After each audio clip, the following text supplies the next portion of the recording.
Staying in the EU could increase the UK's population by up to 5.23 m by 2030, Vote Leave has claimed, putting the NHS under unsustainable pressure. Justice Secretary Michael Gove said the estimates were robust and voting to leave the EU would strengthen the NHS. He argued the national living wage was an extra pull factor for migrants. Remain campaigners say the 5M figure is absurd as it is based on 5 states joining the EU by 2020, which they say is not remotely on the cards.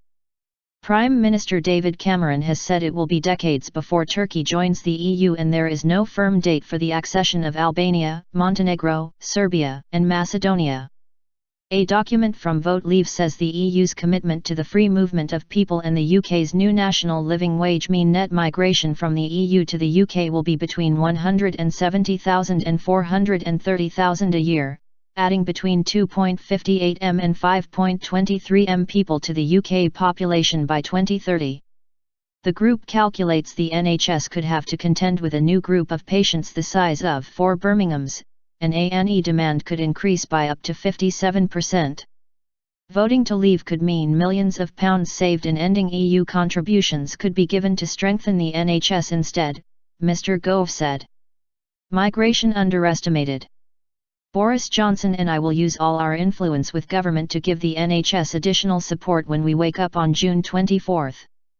But if we vote to remain, I fear that the NHS will only face additional pressures. Even without the accession of any new countries, we can expect a continuing net flow of 172,000 new individuals from the EU into UK every year. But the EU was committed to allowing 5 new countries to join, he said, whose citizens would inevitably be attracted to the UK. The idea of asking the NHS to look after a new group of patients equivalent in size to 4 Birminghams is clearly unsustainable. The Office for National Statistics predicts that net migration to the UK, from countries across the world, not just the EU, will add up to just under 3 million by 2029.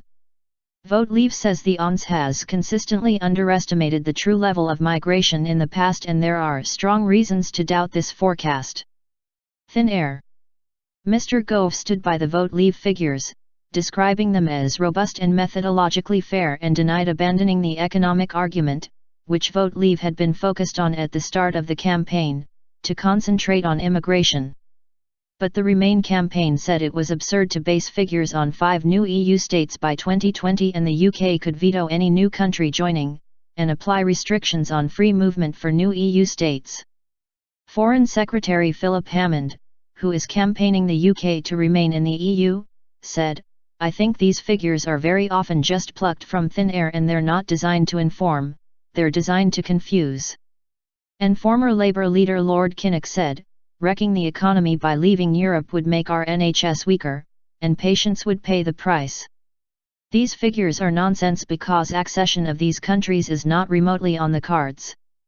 But what is certain is that leaving the EU single market of 500 million people would devastate our economy and cut people's wages. Analysis by the Treasury shows it will create a £36 billion black hole in the public finances. This would leave less money available for our health service. Patients, doctors, and nurses are stronger thanks to our membership of the EU. Leaving would be a leap in the dark that would put our NHS at risk. Meanwhile, European Commission Chief Jean-Claude Juncker has told Le Monde that Britain would have to accept being treated like an outsider if it votes to leave the EU. "Deserters won't be welcomed with open arms," he said. "That is not a threat, but our relations will no longer be as they are today." But UKIP leader Nigel Farage said Mr. Juncker's whole life has been dedicated to building up these false, undemocratic structures in Brussels, adding, "I think Project Fear will now move on to Project Threat." And Vote Leave's Labour chair Gisela Stewart said, "Another day, another threat from those trying to intimidate the British people into voting to remain in the failing EU, but these extraordinary comments are a new low."